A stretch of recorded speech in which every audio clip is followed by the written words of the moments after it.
5 जुगाड़ू बहू का नदी के अंदर घर, रसोई और खेती। अरे मेरी जुगाड़ू बहुओं, आज तुम्हारे ससुर का हरी साग खाने का मन कर रहा है।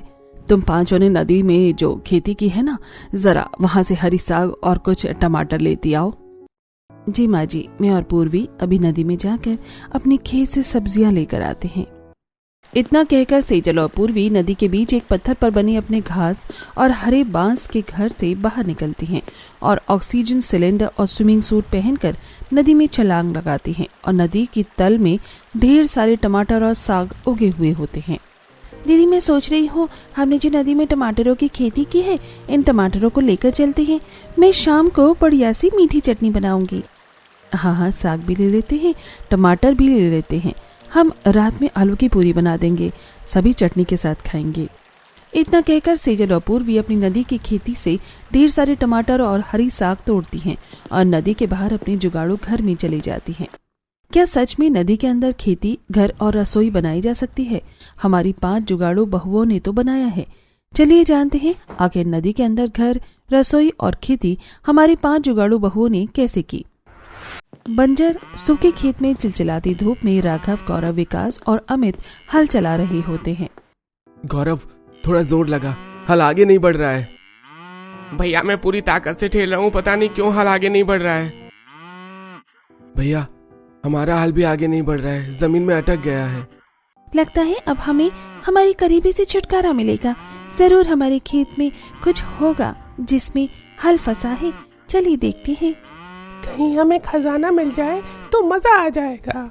फटे पुराने कपड़े पहने हुए 5 भाई अपनी पत्नियों के साथ झिलचिलाती धूप में अपने खेत की मिट्टी हटाने लगते हैं और वहाँ से जमा हुआ बुरबुरा पत्थर निकलता है। ये क्या? ये तो सिर्फ मिट्टी है। एक समय में ये खेत सोना उगलती थी और इस गर्मी और हमारी बदकिस्मती की वजह से आज इस खेत की मिट्टी अंदर ही अंदर जमकर ईंट बनती जा रही है। 5 भाई उदास होकर अपने खेत से अपनी पत्नी और बच्चों के साथ अपने छोटे से घर में वापस आ जाते हैं और घर में रामलाल और शारदा चारपाई पर बैठकर हाथ के पंखे से खुद को हवा कर रहे होते हैं। क्या हुआ बच्चे, तुम लोग पसीने से इतना तरबतर हो और इतना उदास क्यों हो? पापा जी, हमारे खेत में हल तक नहीं चल रहा है। बिना सिंचाई के हम खेती नहीं कर सकते।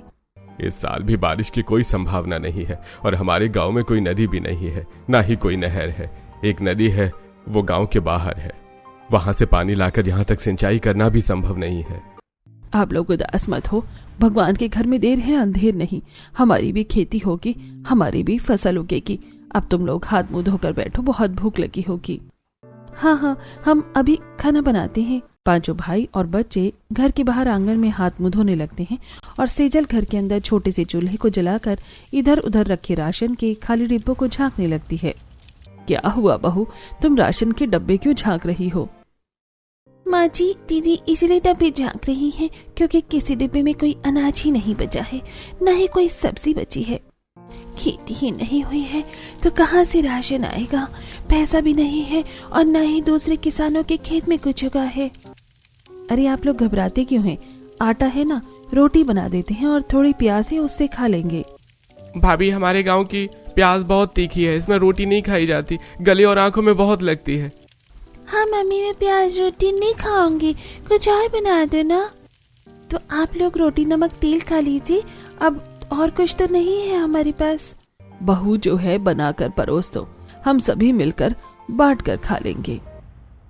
ऐसे ही कुछ दिन बीतते हैं और एक दिन सूरज और पिंकी बाहर से खेलते हुए घर आते हैं। मम्मी, बहुत प्यास लगी है, थोड़ा पानी दो ना। हाँ बच्चों, रुको अभी देती हूँ। इतना कहकर सेजल एक गिलास लेकर घड़े में डुबोती है, पर पूरा घड़ा खाली होता है। दीदी, पानी खत्म हो गया है, चलिए पानी लेकर आते हैं। बच्चे तुम लोग थोड़ी देर रुको, हम पानी लेकर आते हैं। इतना कहकर 5 जुगाड़ू बहू एक घड़ा लेकर गांव के कुएं के पास जाती हैं और वहां गांव की औरतें कुएं में झांक रही होती हैं, जहां कुएं में बहुत कम पानी बचा होता है। आप लोग कुएं में क्यों झांक रही हैं? पानी क्यों नहीं निकालते? कहाँ से निकाले पानी? जरा कुएं में देखो, कितना नीचे और कितना थोड़ा सा पानी बचा है। इकलौता कुआं हमारे गांव में बारिश न होने की वजह से सूख रहा है। न जाने इस साल हमारे गांव के लोगों की प्यास कैसे बुझेगी। जब तक कुएं में पानी है तब तक प्यास बुझेगी, उसके बाद कोई ना कोई जुगाड़ जरूर होगा। परेशान होने से क्या ही फायदा।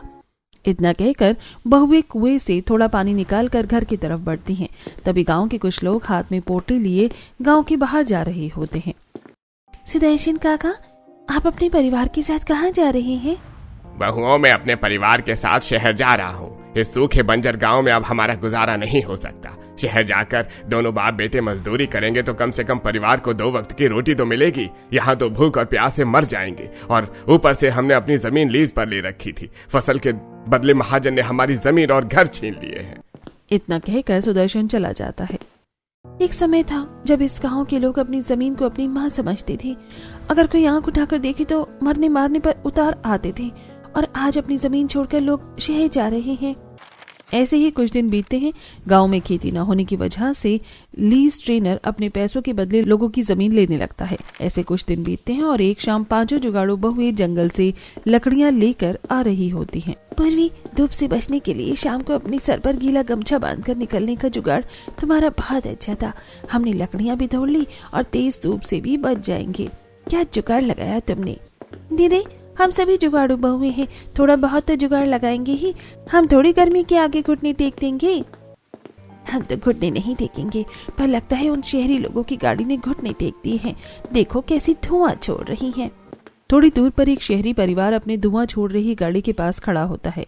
5 जुगाड़ू बहुएं उनके पास आती हैं। क्या हुआ? आप लोग इतने परेशान क्यों हैं? और आपकी गाड़ी से ये धुआं क्यों निकल रहा है?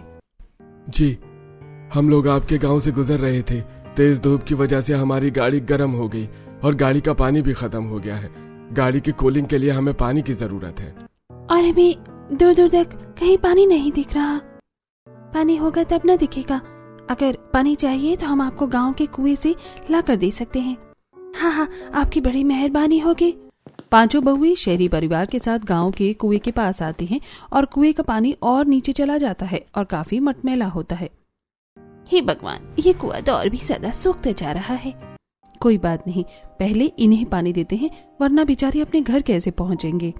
पर दीदी, कुएं की बाल्टी की रस्सी इतनी बड़ी नहीं है कि पानी तक पहुँचे। मेरे पास इसका एक जुगाड़ है। सामने पेड़ पर लताएं लटक रही है ना, उन्हें तोड़कर कुएं की रस्सी में बांध देते हैं, काम आ जाएगा।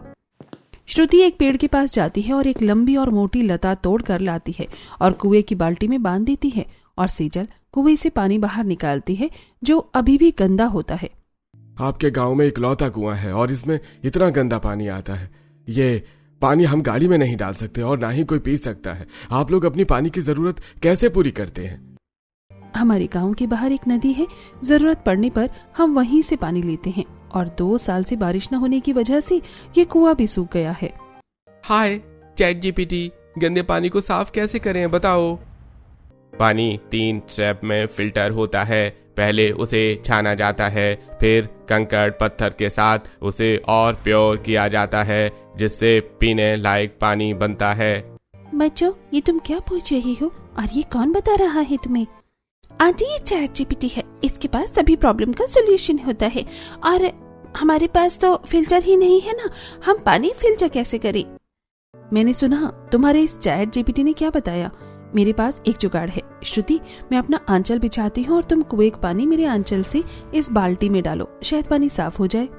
सेजल खाली बाल्टी पर अपना आंचल बिछाती है और श्रुति कुएं का गंदा पानी सेजल के आंचल से छानकर बाल्टी में डालती है, जिससे मिट्टी अलग हो जाती है, पर पानी अभी भी गंदा ही रहता है। इसके बाद चैट जीपीटी ने कहा था कि अगर पानी गंदा रहे तो थोड़े कंकड़ पत्थरों के साथ इसे छाना जाता है, इससे ये प्योर हो जाता है। अच्छा, तो मैं अभी साफ कंकड़ पत्थर लेकर आती हूँ। इतना कहकर नीलम साफ कंकड़ पत्थर लाती है और सेजल के आंचल में रखकर एक बार फिर पानी छाना जाता है, जिससे पानी पूरी तरह साफ हो जाता है। अरे वाह, ये पानी तो सच में साफ हो गया। ये चैट जीपीटी तो बड़ा कमाल का है। जी थैंक यू, आपने हमारी मदद की, वरना थोड़ी देर में अंधेरा हो जाता तो न जाने हम कहाँ जाते।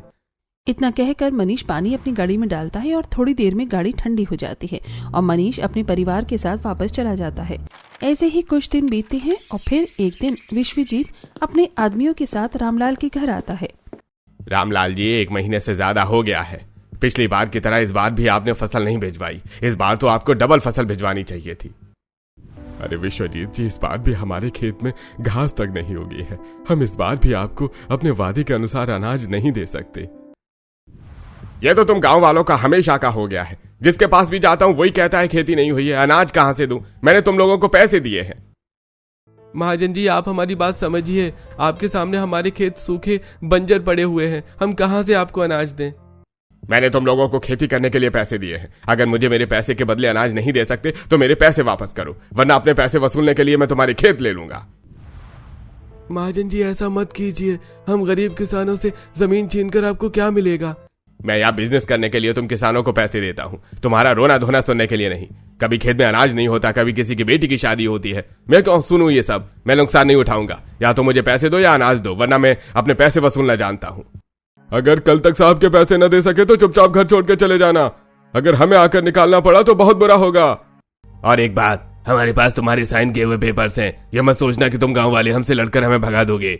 इतना कहकर विश्वजीत अपने आदमियों के साथ गुस्से में वहां से चला जाता है। रामलाल ना तो विश्वजीत को फसल दे पाता है, ना ही उससे लिए पैसे चुका पाता है। विश्वजीत कोर्ट में लीगल अपील करता है और अपील पास कर दी जाती है, जिससे रामलाल को अपना घर छोड़ना पड़ता है। अपने घर से पोटलियां बांधकर पांचों जुगाड़ू बहुएं अपने खेत में चली आती हैं। मम्मी, हम लोग अपना घर छोड़कर खेत में क्यों चले आए हैं? यहाँ बहुत तेज धूप है। घर चलो। बच्चों, अब वो घर हमारा नहीं रहा। अब बस हमारे पास ये खेत ही है। यहीं किसी जुगाड़ से घर बनाकर रहेंगे। तभी विश्वजीत अपने आदमियों के साथ खेत में आता है। किसका खेत? ये खेत अब तुम्हारा नहीं है, ये खेत विश्वजीत का है। ये क्या बकवास कर रहे हो तुम? हमारा घर तो तुमने ले लिया, ये खेत तो हमने तुम्हें नहीं दिया है। अरे जब हमारी डील हुई थी तब जिन पेपर्स पर तुम्हारे ससुर ने साइन किया था उन पेपर्स में भी ये खेत शामिल है। कोर्ट ने ये खेत भी हमें दे दिया है। निकल जाओ यहाँ से। धोखेबाज, हमारी खेत और घर की जितनी कीमत है उतनी हमने तुमसे ली भी नहीं है। कोर्ट ने मेरी लीगल अपील पास की है। चुपचाप यहाँ से निकलो, वरना सीधे थाने में जाओगे। इतना कहकर विश्वजीत हंसते हुए अपने आदमियों के साथ चला जाता है और पांचों बहुएं अपने परिवार के साथ खेत से निकलकर गांव के बाहर जाने लगती हैं।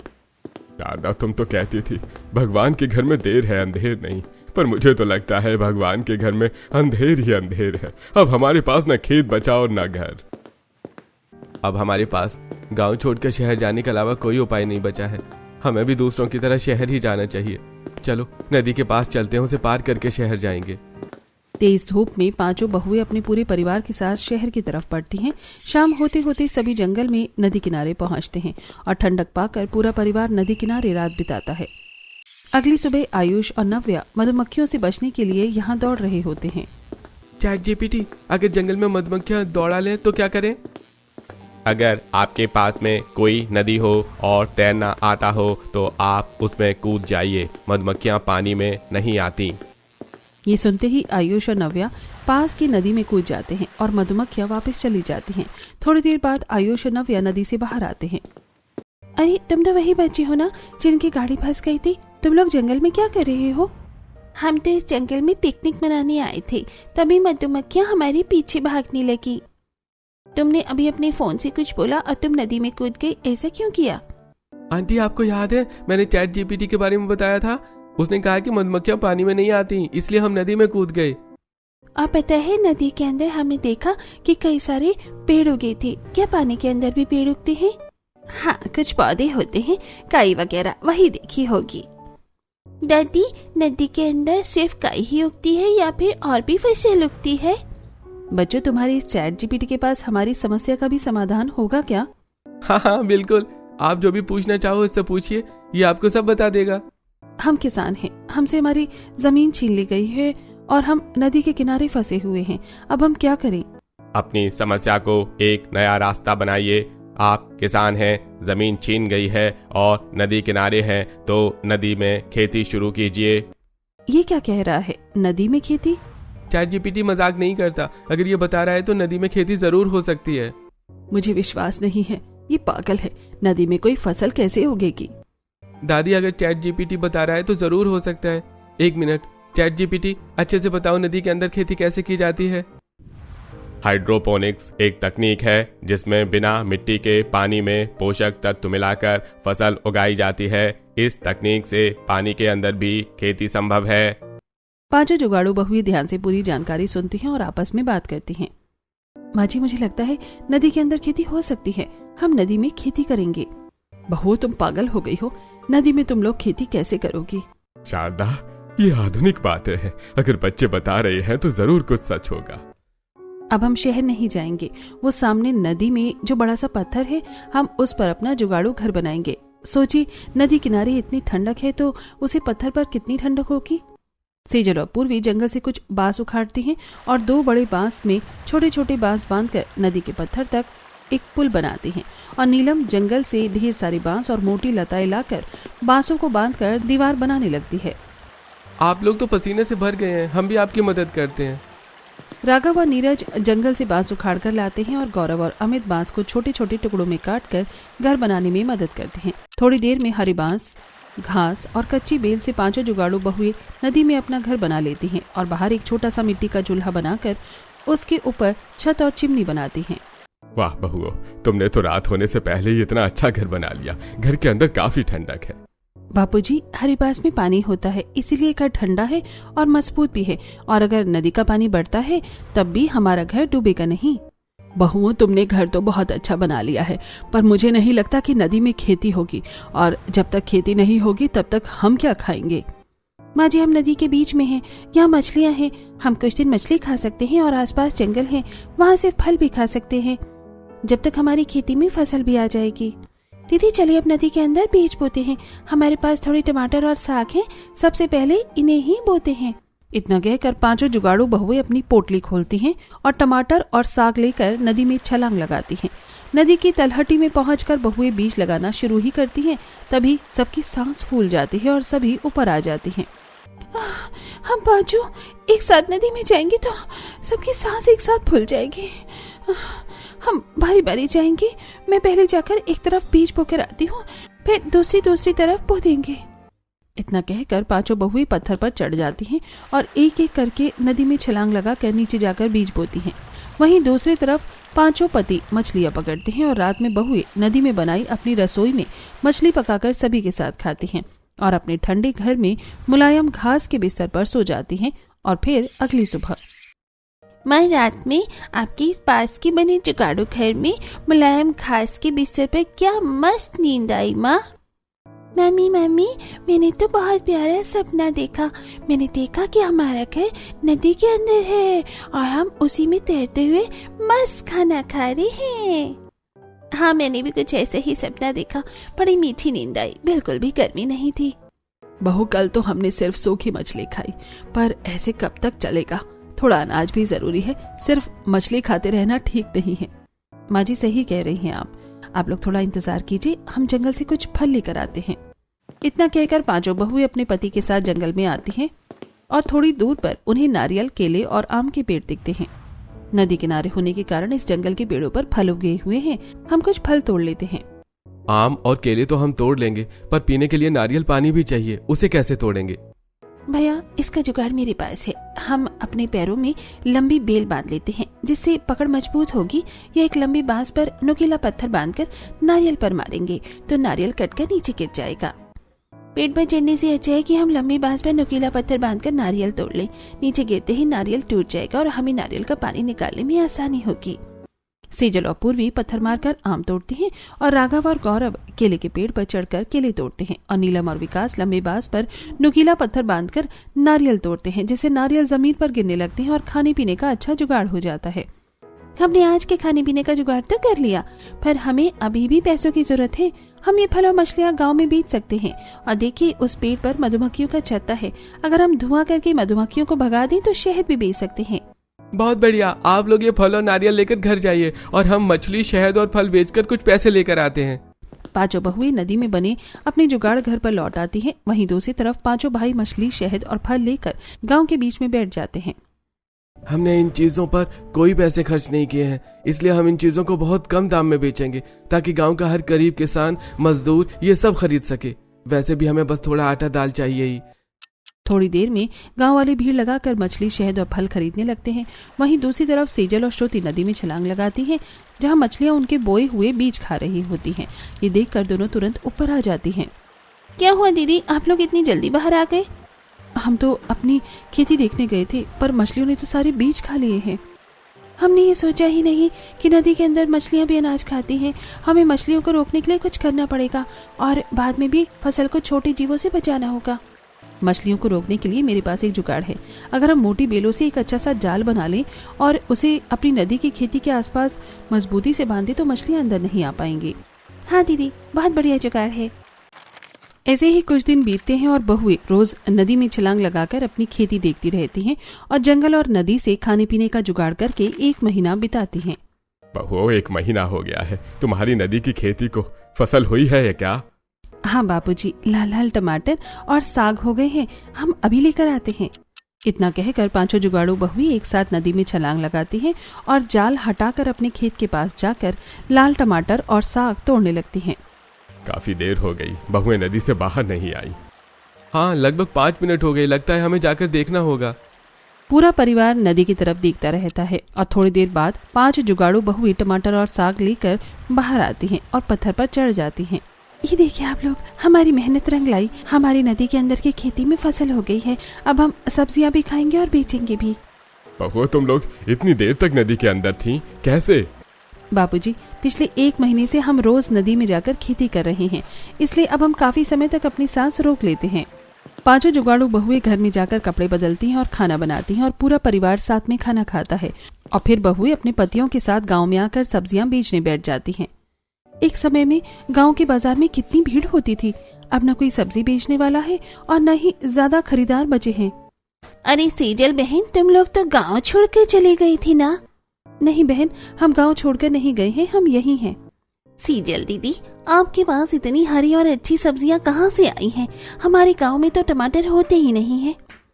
हमारे पास टमाटर और हरे साग हैं, अगर आप चाहें तो खरीद सकते हैं, हम बहुत कम दाम में बेच रहे हैं। गांव के बाकी लोग कहाँ हैं? दीदी, आपको ये जानकर दुख होगा, विश्वजीत ने जिन किसानों को पैसे दिए थे उनके पास जाकर पैसे और फसल मांगने लगा।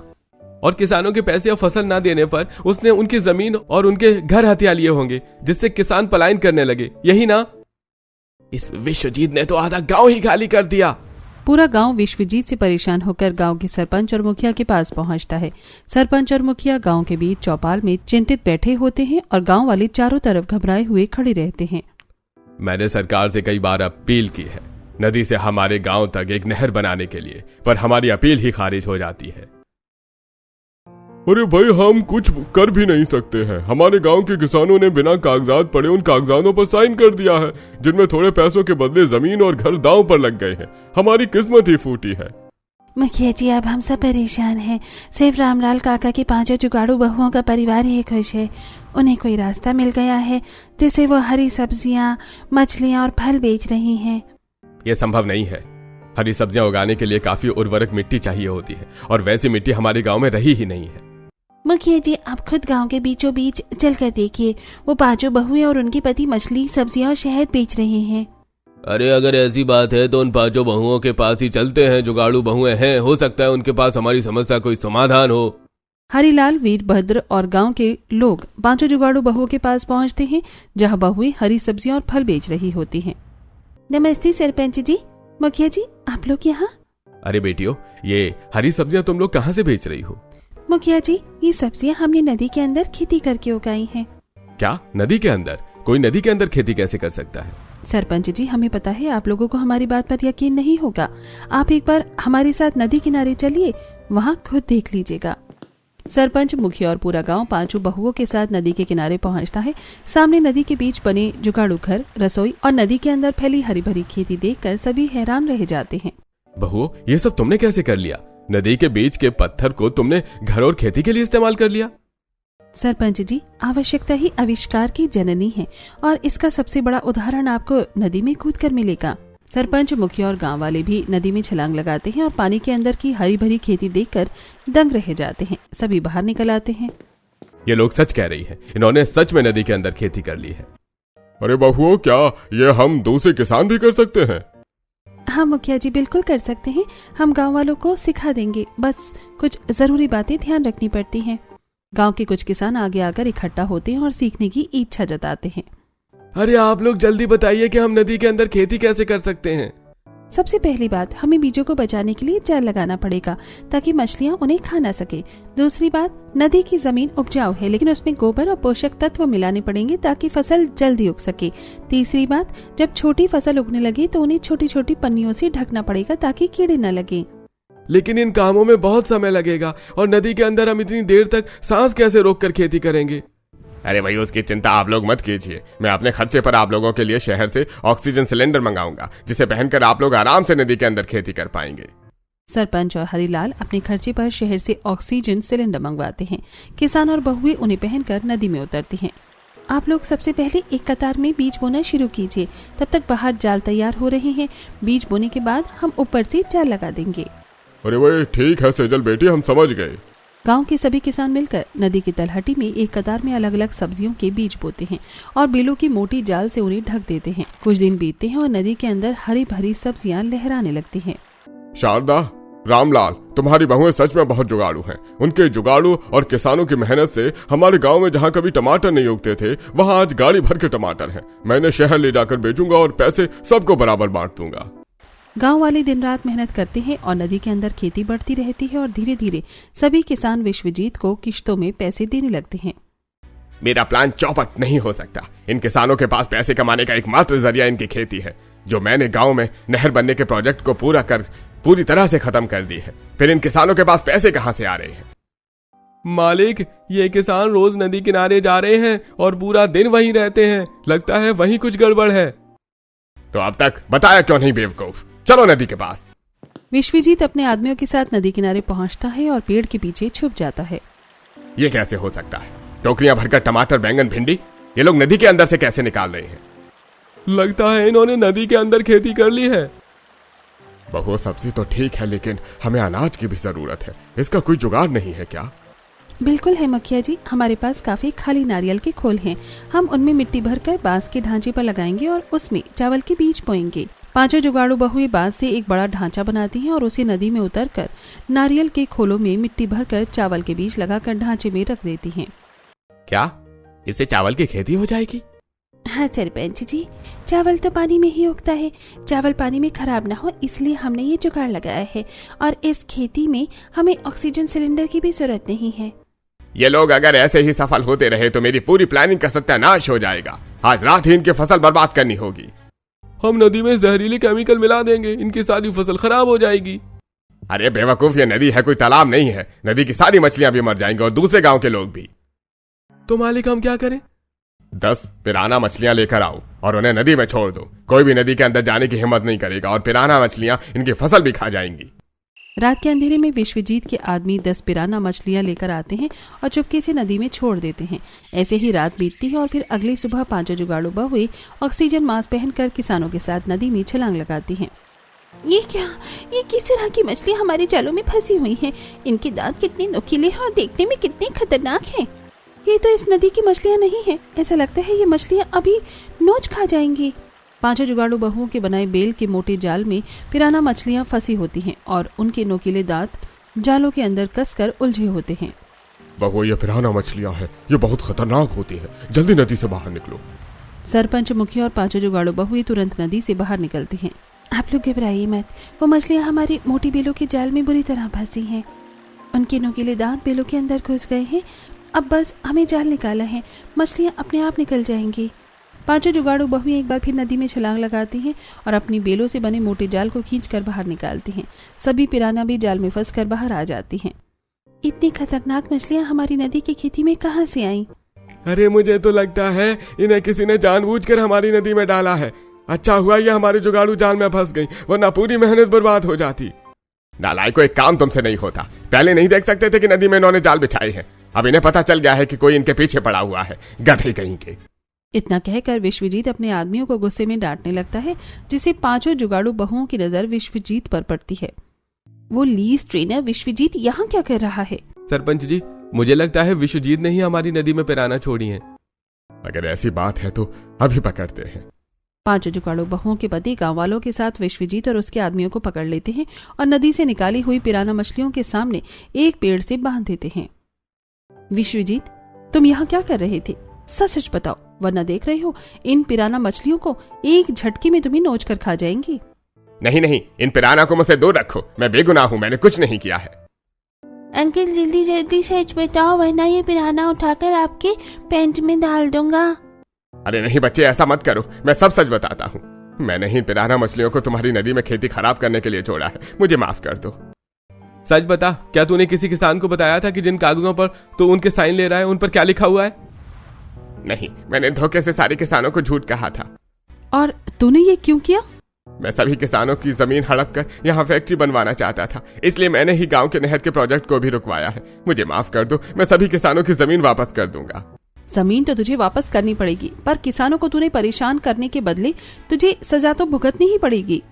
पांचों जुगाड़ू बहुओं के पति विश्वजीत और उसके आदमियों को उठाकर नदी में फेंक देते हैं और एक पिराना मछली उनके पीछे छोड़ दी जाती है। विश्वजीत और उसके आदमी जान बचाने के लिए नदी में इधर उधर तैरने लगते हैं। सरपंच जी, आप जल्दी हमारे गांव के सरकारी दफ्तर जाइए और हमारे गांव में नहर बनने का प्रोजेक्ट पास करवाइए। सरपंच और मुखिया सरकारी दफ्तर जाते हैं और कुछ ही दिनों में नदी से गांव तक नहर बन जाता है। वहीं पांचों जुगाड़ू बहुओं के नदी के अंदर बनाए घर, रसोई और खेती को देखकर सरकार उनकी मेहनत से प्रभावित होकर उन्हें इनाम देती है और अब पांचों जुगाड़ू बहुओं के जुगाड़ से सूखा पड़ा गांव हरियाली खुशहाली से भर जाता है।